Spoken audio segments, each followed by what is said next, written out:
Oh, Oui, Clara. oui, cher ami, comment allez-vous? Oui, ça va. Ok, Dieu merci. Donc, vous avez la parole. Oui, et ça, bonsoir tout le monde, hein. Mhm. Bonsoir tout le monde, à tous les intervenants. Je voulais rebondir. Et Clara, je voulais même d'abord te poser la question. Mhm. C'est vrai que celui qui a appelé le président Ouattara, est-ce que c'est un poisson d'avril ou bien c'est vrai? Bon, moi, en tout cas, pour moi, ce n'est pas vrai. Parce que Mhm, les journaux écrivent tellement de choses. Mais mhm, quand on imagine le contexte, il suffit de mettre les éléments du contexte ensemble. Il y a certaines mhm. vérités, par intuition, tu le sais. Si c'est vrai ou si c'est faux. Ok. Et quand vous prenez, comme je l'ai déjà expliqué plusieurs fois, les événements récents, vous les mettez ensemble, il n'y a rien qui colle. Mhm, Voilà, donc pour un esprit qui peut faire la somme de ces idées-là, ce n'est vraiment pas du sérieux. Ben, si ça peut vendre ce journal pour un temps, c'est tant mieux. Mais pour nous autres, ce n'est pas une réalité, c'est un événement qui ne tient pas.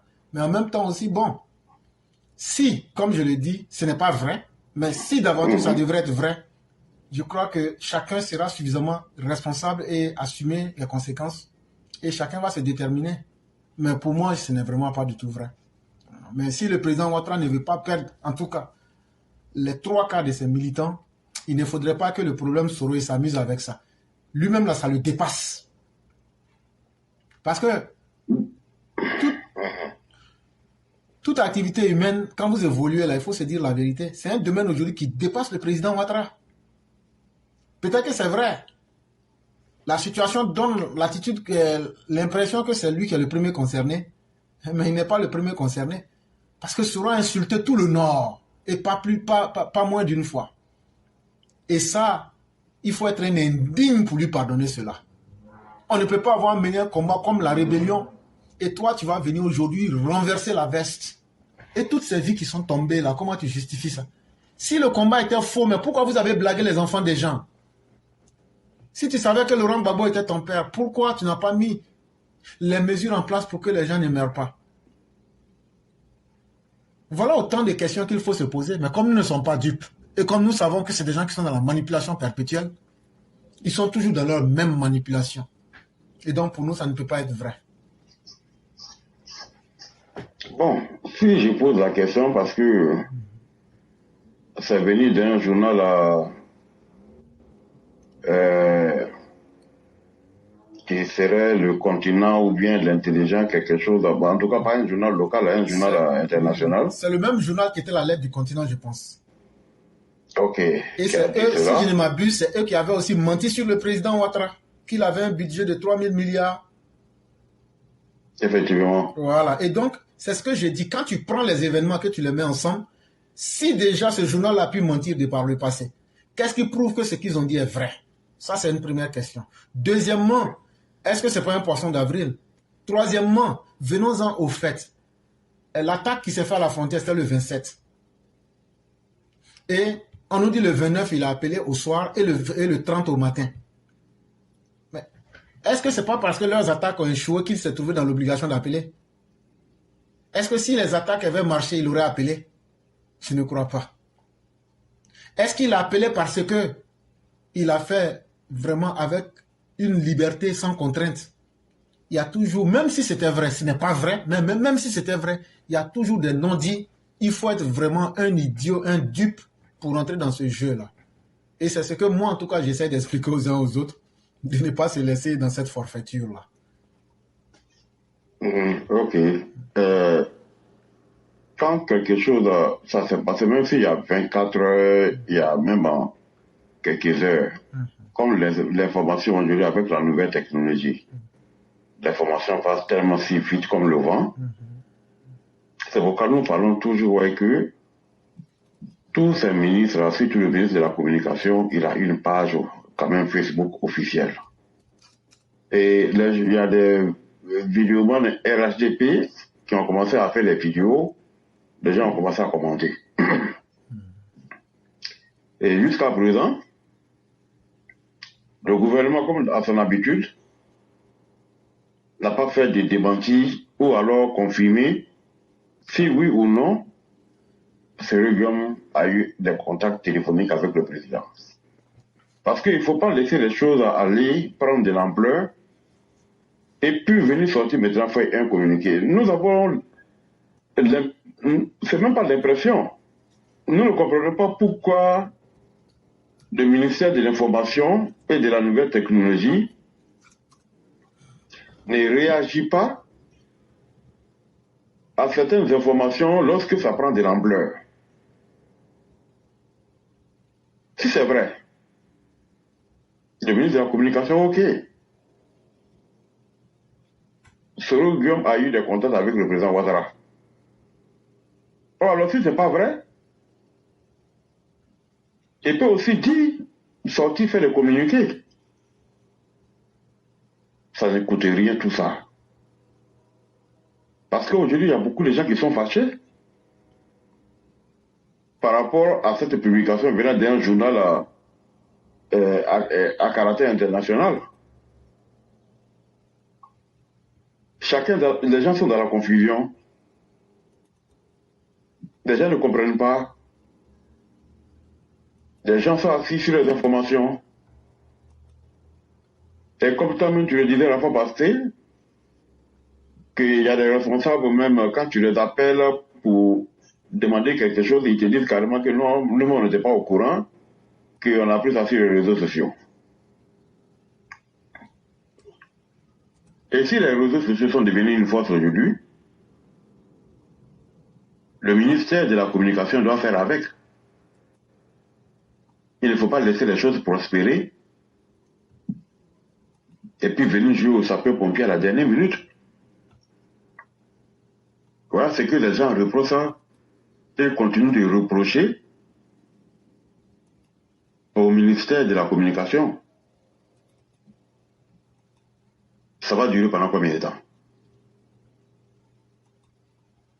Qu'à chaque fois, quand il y a des informations sensibles, même si elles sont fausses, et qu'il n'y a personne pour venir démentir. Donc vous avez tous les moyens de l'appareil de l'État. Cette histoire de communication du gouvernement, là, c'est un véritable problème. Hein? C'est un véritable problème. Il faudrait voir que les gens revoient cela. Hein? C'est un véritable problème. Parce que s'ils ne font pas attention, la population sera confuse un jour. Et là, au moment de le rattraper, ça va commettre beaucoup de dégâts.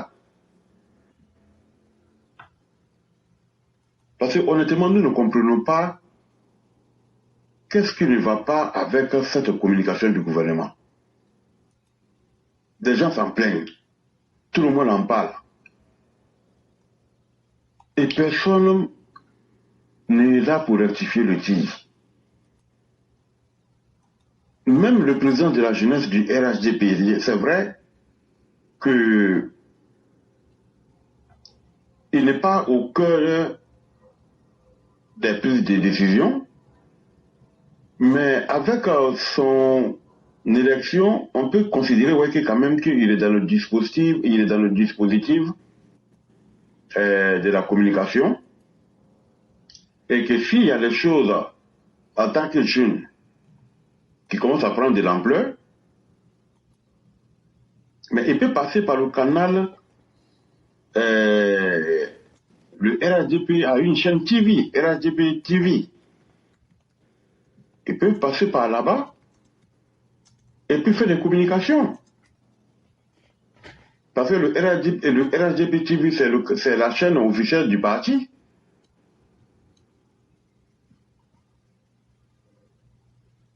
Bon, dans tous les cas, moi je dis, hein, tu vois qu'aujourd'hui là même,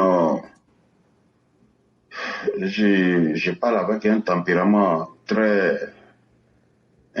très bas parce que je sais pas.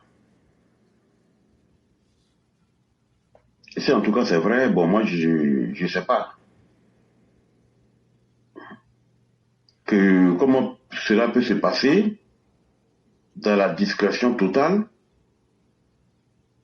Et c'est un journal, c'est même pas un journal local qui nous apprend, mais l'information vient de l'extérieur.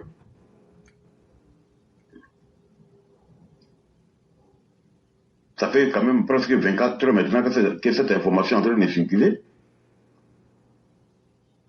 Et aucun de nos responsables ne sort pour confirmer ou bien infirmer.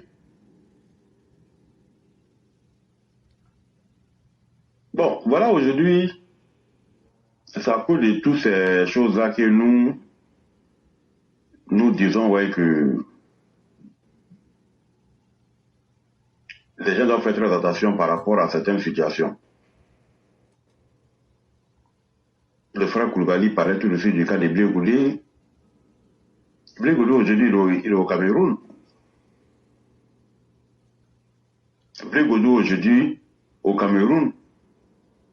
Blé Goulé va aujourd'hui au Cameroun pour aller remercier les Camerounais de l'avoir soutenu pendant qu'il était à la CPI. Parce qu'il avait une avocate camerounaise qui était dans son dispositif judiciaire là-bas pour le défendre. Quand Blé Goulé a été libéré avant qu'il ne rentre en Côte d'Ivoire, au moment que les chaînes nationales et les chaînes internationales l'interviewaient, il a dit oui, qu'il allait partir au Cameroun pour aller remercier les Camerounais. Est-ce qu'à son temps,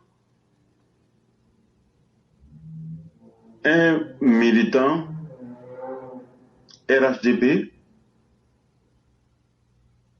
pouvait sortir, aller dans un pays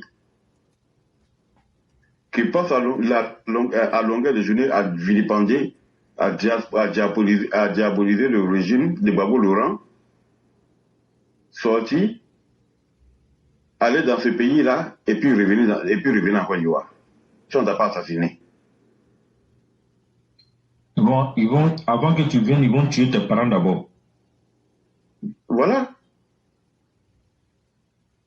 Bon, quand on regarde tout ça là, c'est vrai que on veut la paix en Côte d'Ivoire, mais il y a des situations aussi là que les gens doivent faire attention, hein. Ils doivent faire très attention parce que comme ça là, bon, vous voyez, je ne sais pas ce qu'il faut dire, mais il faudrait voir que le système Ouattara, il n'a qu'à essayer de revoir ça, quoi. Le B52. Oui. Je vais t'aider je vais parler un peu sur ce que tu es en train de dire là. Pour finir là, nous les militants même, nous les adorateurs de Papa Ado là, souvent on se demande si c'est foutaise même. Parce qu'il y a des informations qui chutent et puis il n'y a pas quelqu'un pour venir dire c'est faux. C'est vrai ou c'est faux. Vous laissez vos militants comme essuie-glace. Ils vont ici, ils viennent ici, ils vont ici, ils viennent ici. Comme s'il n'y a pas de communication, comme s'il n'y a pas de gens proches à Papa Ado là-bas, qui peuvent avoir des informations, si c'est vrai ou pas, pour relayer, pour libérer la tête des militants. C'est comme si on cherche à énerver les militants, en fait, quoi. Moi, c'est ce que je voulais voir dedans. Désolé. Oui, bon. Non, ça dit, mais tu as parfaitement raison, parce que à l'allure où les choses s'en vont là, bon, c'est quand même inquiétant, hein. Avec ce monde aujourd'hui, même si tu parles la femme de quelqu'un là, on peut savoir que tu n'as pas la femme de quelqu'un. Donc moi je ne crois pas qu'il y a des choses qui sont cachées aujourd'hui, qui peuvent se cacher aujourd'hui. Tout à la une. Donc si les gens viennent, et puis il ne faut pas ils vont oublier que ces opposants là misent dans la communication. Et quand on dit un mensonge répété, finit par devenir vérité. C'est comme ça les gens ont tronqué l'histoire de Samori à Congo. Jusqu'à aujourd'hui, certains même pensent que Samori, c'est lui qui a envoyé l'islam à Congo. Franchement, il faut qu'on se dise la vérité. Si on se tait sur certaines choses, on ne fait que se taire, ça ne va que devenir vérité demain. Et demain, eux qui ont semé la violence, maintenant c'est nous, c'est le RADP, c'est le RDM maintenant qui devient violent. Même ils le disent vraiment. Ils disent que nous sommes violents. Ils ne disent pas pourquoi nous sommes aujourd'hui devenus ce que nous sommes aujourd'hui. C'est eux qui nous ont rendus comme ça. Ils disent pas ça. Mais à force qu'ils vont répéter, ça va dans le subconscient des jeunes qui sont en train de grandir, qui n'en savent rien.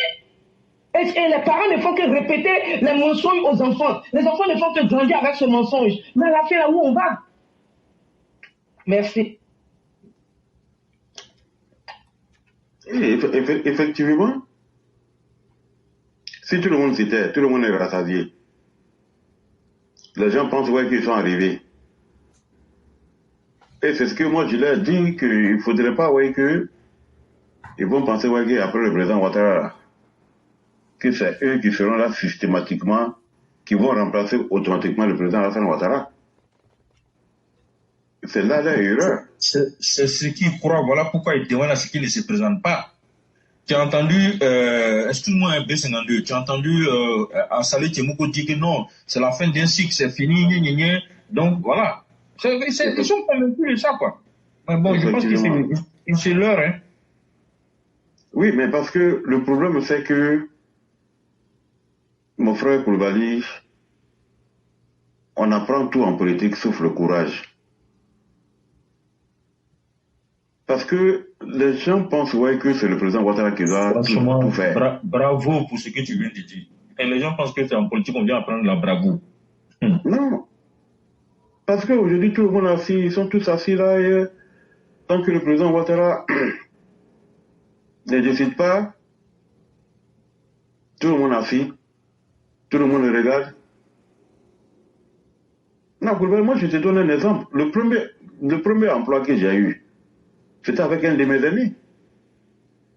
Quand il m'a confié la responsabilité, maintenant, ce que je pouvais faire pour développer sur mon côté, où moi j'avais la gestion, où j'avais la totalité de la responsabilité de la gestion, mais j'ai agrandi mon champ de travail.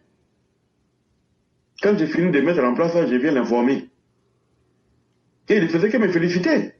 Parce que je savais pertinemment que, en agrandissant mon champ de management, ça ne ferait que accroître ma clientèle.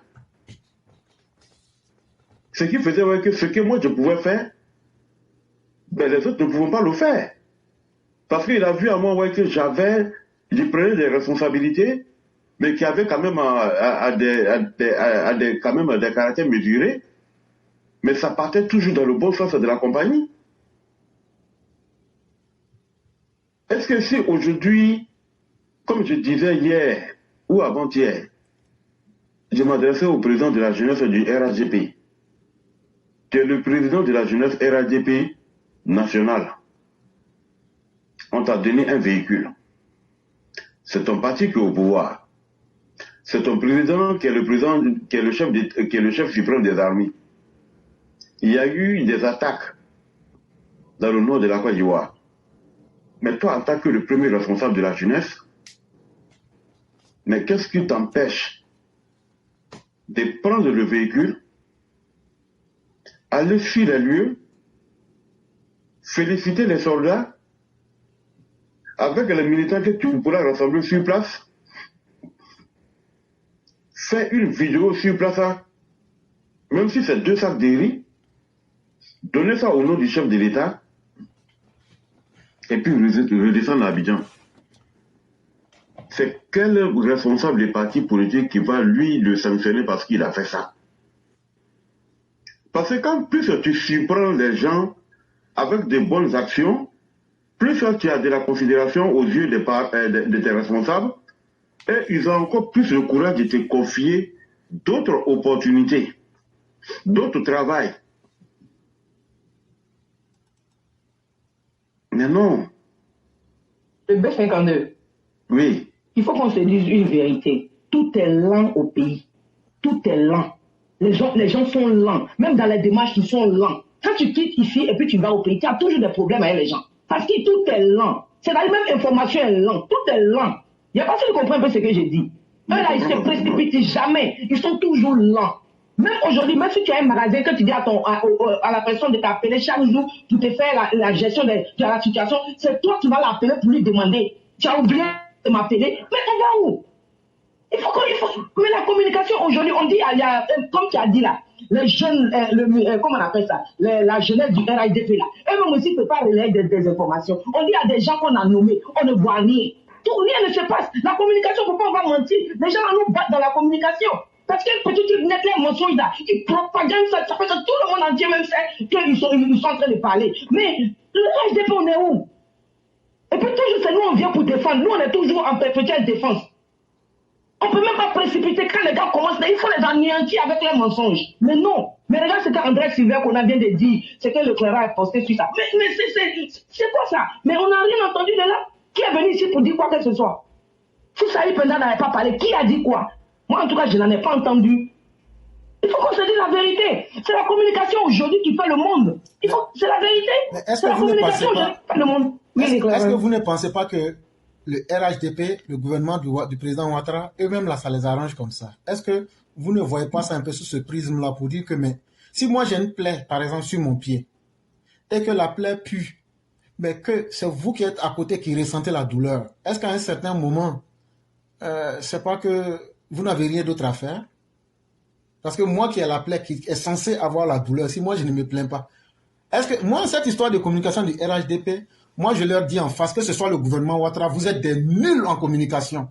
En tant que parti, vous êtes des lamentables en termes de communication. Mais un jour, ils verront les conséquences.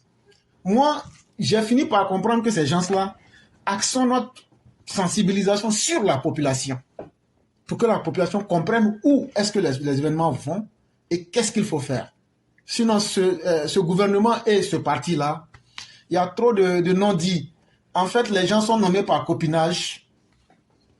Et quand tu nommes quelqu'un sans une compétence véritable, il ne faut pas t'attendre à ce qu'elle te produise des résultats. Et c'est ce que nous constatons là. Et c'est ce que le B52 dit. Quand tu as véritablement envie de faire un travail, l'opportunité qui t'est offerte, tu profites de cela pour montrer le plus-value que tu peux ajouter. Mais quand on nomme quelqu'un et que la personne ne sait même pas ce qu'elle doit faire, et c'est souvent même plus grave. Parce qu'il y a des gens qui ont été nommés pour des missions spécifiques, mais là où on les a mises, ces personnes ne tiennent même pas. Mais finalement, la RHDP TV dont vous avez parlé, au-delà de toute considération, mais c'est un canal d'amitié. Il y a combien de personnes qui communiquent? Vous êtes des militants du RHDP, vos communications n'y passeront jamais. Et moi, je le dis, tout le monde peut utiliser ma communication, sauf RHDP TV. Ça, je l'ai dit, hein. Parce que je ne veux rien avoir avec... Non, je ne veux pas avoir... Moi, je ne sais même pas si ça existait même. Je viens d'être informé. Hein. S'ils utilisent ma communication, je vais les poursuivre pour cela. Comme aussi, je ne vais jamais aussi utiliser leur communication. Parce que on ne peut pas être dans un parti, vous allez monopoliser un média. Dans un parti, là, il y a plusieurs idéologies. Moi, mon média est déjà suffisamment puissant. Je n'ai pas besoin de l'appui de quelqu'un. J'ai plus de 100 000 personnes sur ma page. La page principale. Sur YouTube, j'ai près de 26 000 personnes. C'est pas peu. Mais imaginez-vous que ça, c'est moi seul qui arrive à faire ce travail avec les élèves de la classe.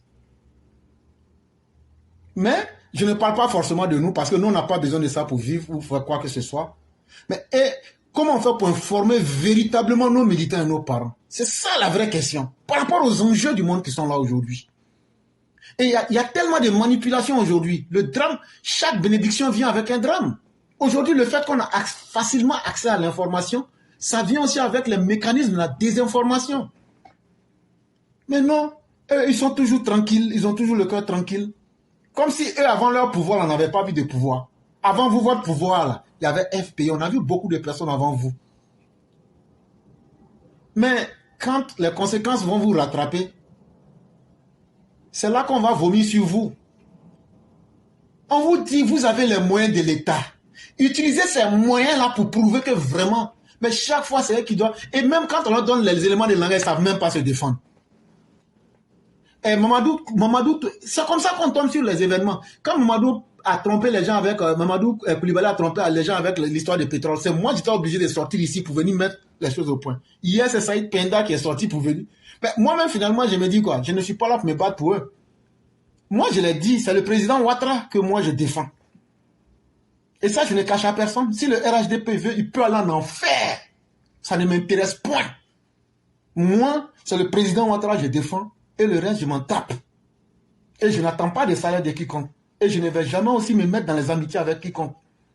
Soit on est là pour renforcer un parti. Et M. Koulibaly, vous êtes totalement quelqu'un qui est un sachant. La politique, c'est comme la religion. Dans la religion, on a besoin d'un ennemi qui s'appelle le Satan. Dans la politique, on aura aussi des adversaires idéologiques. Dans la religion, on a besoin d'une doctrine. Et les doctrines se trouvent dans leurs livres religieux. En politique, on a besoin d'une philosophie religieuse sur laquelle il faut partir. Mais le RHDP même fonctionne sur quelle base philosophique? Il n'y a pas d'information des militants. Il n'y a pas de formation des militants. Et demain, quand les militants vont aller s'informer chez les PPAciens et qu'ils te ramènent ces informations, ce que vous oubliez, l'être humain, là, nous ne sommes pas des êtres statiques. Pour dire que quand on les place, il reste à la même place. Ça, c'est pour les objets inanimés. Si tu ne lui offres pas ce qu'il veut, ou même c'est ce à quoi il s'attend là, même si c'est chez son ennemi, il va aller voir là-bas pour prendre l'information pour que toi, tu puisses venir faire la somme et lui dire ce qu'il y a. C'est ce qui fait que nos militants vont se renseigner d'abord en s'empoisonnant et nous, on est obligé de les désintoxiquer. Mais ça, c'est la faute de qui? C'est la faute du RHDP. Parce que vous avez nommé... Ça devient toujours compliqué. Parce qu'ils ont nommé des bandes d'incompétents notoires qui ne font rien et qui sont en train de prendre des sommes de misère, qui n'ont pas d'objectif de vie pour eux-mêmes. Quand ils reçoivent 100 000 ou 200 000, ils sont contents. Et qui n'ont aucune dignité. Parce qu'un être humain, là, partout où tu passes, là, il faut que les gens sachent qu'il y a un homme qui a passé ici. Un vrai garçon qui a passé ici. Si on doit te nommer pour que tu deviennes un individu nul, ton sens d'être là n'a pas de raison d'être. Mais les gens s'en foutent. Et on attend que demain arrive avec ses conséquences. Nous, en tout cas, nous, on va continuer à faire ce qu'on fait. Mais enlevez de votre tête que c'est pour le RHDP qu'on est en train de faire ce combat-là. C'est pour d'abord le docteur président Ouattara.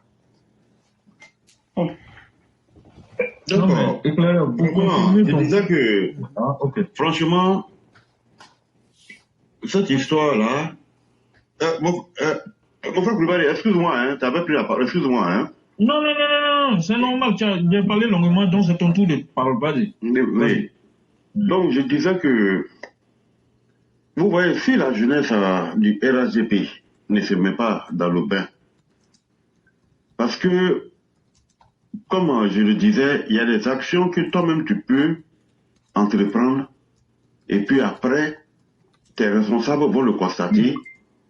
En tout cas, si ce qui est dans le possible de ta compétence, mais tu ne poses pas en tant qu'individu, mais tu poses ces actions-là au nom du parti et du président. Bon, maintenant, quand nous regardons aujourd'hui, comme Koulibaly le disait tout à l'heure là, et c'est ce que j'ai toujours dit, la malchance du président Alassane Ouattara, c'est que nous avons une opposition très mal éduquée et très mal élevée. Vous voyez, si le professeur père à son nom, Francis Vanga-Baudier, était Marcel, pour ne citer que ces deux-là, qui étaient aussi des opposants au régime du président Félix Houphouët-Boigny, voilà là où j'ai parlé du courage. Si eux-là, ils avaient été courageux, Gbagbo Laurent n'allait pas prospérer. Parce que, ils avaient de grands bagages intellectuels et ils étaient en fonction. Comme je le dis, Gbagbo n'a jamais travaillé. Mais comme les Vaudiers, ils ne se sont pas assumés avec le professeur Marcel Été, qui était le président, je crois, de FINARES, qui était aussi enseignant.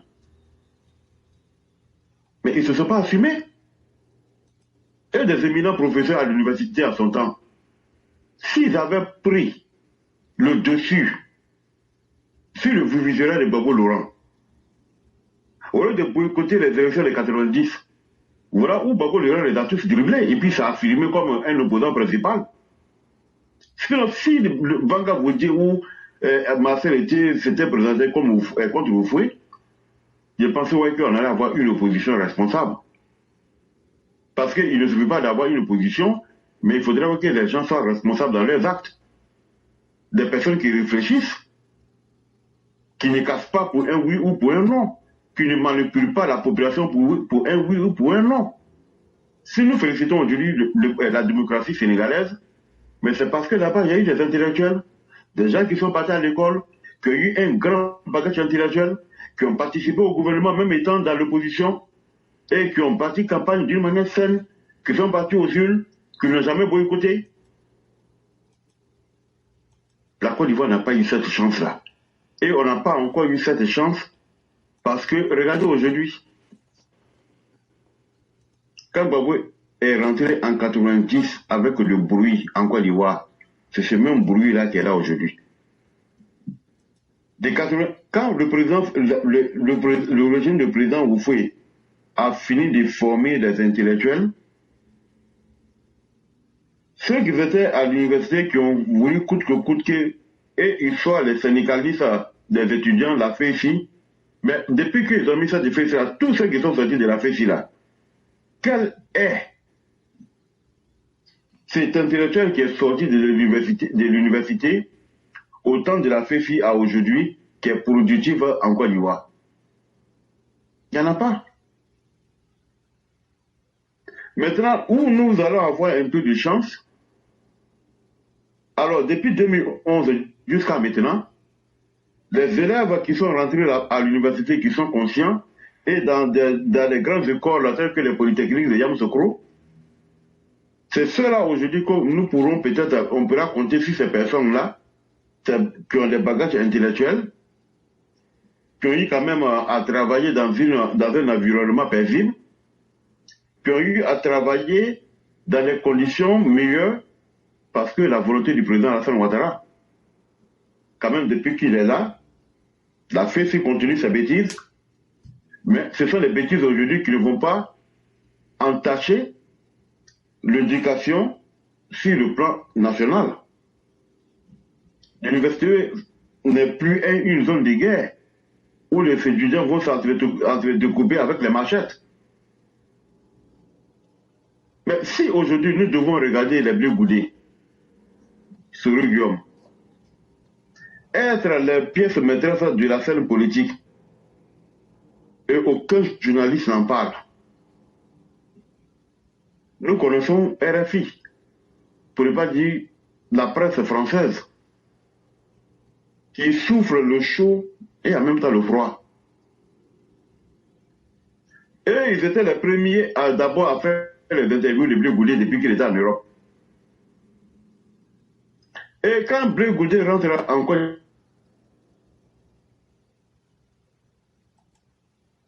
d'Ivoire, la première chaîne même qui est partie à la CPI pour aller à Souba.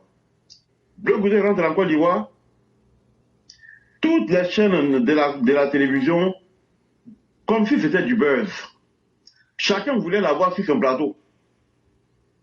La seule chaîne où je ne l'ai pas encore vu, ou bien bon, s'il a été là-bas, je ne l'ai pas vu, c'est la RTI. Ou alors s'il est passé à la RTI, je n'ai pas connaissance. Mais Live TV, NCI, France 24 et d'autres chaînes africaines, les gens se battaient. Comme si la médiocrité était la somme la mieux partagée sur le continent africain. Les frères, vous êtes sur le panel avec nous tous ici. Moi, je suis aux États-Unis ici. Quand l'affaire de Dominique Strauss-Kahn a commencé, j'étais aux États-Unis ici. Il a été enchaîné. Nous tous, nous avons vu. Être menotté par la police américaine. Et quand il a été lâché, sous caution, il était pressenti à être le prochain président de la France pendant que Sarkozy était au pouvoir. C'est à défaut de Dominique Strauss-Kahn que François Hollande a été élu par défaut. Mais est-ce que depuis que Dominique Strauss-Kahn est quitté dans ce scandale-là, c'est quelle chaîne française qui va interviewer Dominique Strauss-Kahn? On n'entend même plus parler de lui. Lui n'a pas tué, hein. On dit qu'il a violé une servante de chambre. Le housekeeping là. La fille, elle est housekeeping à Hilton. Personne ne l'a vu violer. Personne ne l'a vu forcer. Personne n'a vu cette vidéo là. Mais simple sur la dénonciation et la plainte de la dame, Dominique Strauss-Kahn a été cassé. Non seulement il a perdu son boulot FMI, mais sur le champ politique en France, Dominique Strauss-Kahn a disparu. Mais pourquoi c'est en Afrique on doit faire l'apologie des médiocres? Pourquoi c'est en Afrique les gens font toujours la promotion de la médiocrité? Et c'est le cas de Thiam. Le monde entier sait que Thiam a été quelqu'un qui a mal géré une banque suisse. La banque est partie en faillite. Et même quand tu demandes certains de nos militants, et ils sont convaincus que c'est Thiam qui peut remplacer le président Ouattara. Personne n'en parle. On veut nous faire venir Thiam aujourd'hui comme le Messie. On nous fait présenter Thiam comme quelqu'un qui a le même profil des carrés comme le président Ouattara. Et la presse nationale n'en parle pas. La seule personne qui est allée vérifier, critiquer, faire la lumière sur la malversation de Thiam, c'est le même Saïd Penda. Je ne sais pas si être intellectuel aujourd'hui en Côte d'Ivoire, si ces personnes qui ont les bagages intellectuels qui sont partis à l'école, ceux qui sont sur le champ politique, je ne sais pas si nous sommes en train d'assister à une malédiction collective. Parce que je ne peux pas comprendre, après tout ce que je viens de citer, Dominique Strauss-Kahn, quand même, il était quand même un décideur dans ce monde-là. Celui-là a complètement disparu. Pourquoi c'est les Tidjane Thiam et puis les Charles Blé Goudé, les Séreux, qui on doit faire la promotion? Et puis c'est en Côte d'Ivoire. Ou encore le taux d'analphabète est quand même encore considérable. C'est que les gens ne savent pas faire la différence entre le bien et le mal. Et la jeunesse ivoirienne a besoin d'être matraquée moralement. Pour être mieux éduquée, il faut prendre le bâton. Si aujourd'hui le président Ouattara est très souple, c'est bon. Mais il faudrait que par moment aussi, que le président Ouattara sorte le bâton. Parce qu'on ne peut pas avoir une jeunesse émergente si cette jeunesse-là n'est pas éduquée. Les boîtes de nuit sont ouvertes à n'importe quel moment et ferment quand ils veulent, comme ils veulent. Aux États-Unis, ici, les boîtes de nuit sont fermées à partir de 1h30. La police est devant toutes les boîtes de nuit. Tu vas fermer. Eux-mêmes qui sont des pays développés. Mais en Côte d'Ivoire, il n'y a pas de contrôle. Les maquis, tu arrives à Yopougon, les maquis sont ouverts depuis 8h du matin jusqu'au petit matin. Les jeunes sont assis dans les maquis.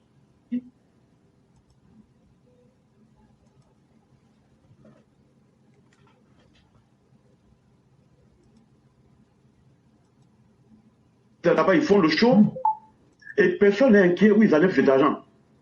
La Côte d'Ivoire, jusqu'à présent, est affichée comme un pays de cybercriminalité, où les gens vont sur l'Internet pour arnaquer, prendre l'argent des honnêtes citoyens à travers le monde. Bako lui-même, il avait encouragé à un moment donné. Il dit qu'il ne doit laisser ses enfants-là, c'est parce qu'ils sont intelligents. Mais il faudrait voir que, moi je vais interpeller nos responsables de la sécurité et de la défense. C'est vrai qu'ils travaillent, nous les félicitons tous les jours ici, mais il faudrait voir que le domaine de la jeunesse, il faudrait voir que la Côte d'Ivoire mette un accent sur ça. La différence entre le Ghana et nous, c'est ça aujourd'hui. Le côté de formation, et je pense que Alassane Ouattara est en train de construire non seulement il a réhabilité les centres de formation qui existaient déjà, mais il est en train de construire encore davantage beaucoup de centres de formation. Et ces centres de formation-là, je pense que le ministre de la Sécurité intérieure doit taper du poing sur la table. Limiter les heures d'ouverture des maquis et la fermeture, ainsi que les boîtes de nuit. Parce que tant que la jeunesse, parce qu'il faudrait voir que le régime du président Ouattara vraiment pour le bâton pour éduquer cette jeunesse-là. Parce qu'une jeunesse qui n'est pas éduquée, quel que soit ce que le président Ouattara va mettre en place aujourd'hui là, mais s'il s'agit d'entretenir ces belles infrastructures aujourd'hui, mais si nous n'avons pas une jeunesse, parce que c'est ce que les opposants prennent, et qui ont commis tous ces dégâts-là, pour dire qu'il y a un taux de chômage considérable en Côte d'Ivoire. Mais vous avez pris tout votre temps à détruire la jeunesse. Vous avez pris votre temps à détruire l'école. Vous avez pris tout votre temps à opposer cette jeunesse à manipuler et manipulable. C'est vous qui l'avez fait, vous les opposants. Ça fait 60 combien d'années, 64 ans que la Côte d'Ivoire est indépendante. Le président Ouattara n'a pris le pouvoir aujourd'hui, jour pour jour, ça lui fait bientôt 14 ans qu'il est en exercice. Mais il ne peut pas venir changer tout un système qui a été pourri en moins de 20 ans. Même si le président Ouattara doit faire 30 ans aujourd'hui au pouvoir en Côte d'Ivoire, il ne peut pas changer ce que vous avez détruit. Il est plus facile de détruire que de reconstruire. Et ces opposants-là viennent s'asseoir sur le plateau télé pour dire qu'il y a un taux de chômage, il y a la cherté de la vie, les gens il n'y a pas de médicaments dans les hôpitaux, les gens ne vont pas à l'école, il n'y a pas d'eau potable ici, mais diante. Mais quand vous parlez comme ça, on dirait ouais, que d'être sur le plateau, ben nous allons partir sur le plateau de la NCI. Pas pour parler au nom du RAGP. Mais nous allons parler non seulement à notre propre nom, mais on va parler au niveau de la jeunesse. Voilà ce que le régime FPI, pour ne pas dire la gauche, a envoyé en Côte d'Ivoire et nous allons laisser prospérer encore les blés goulés.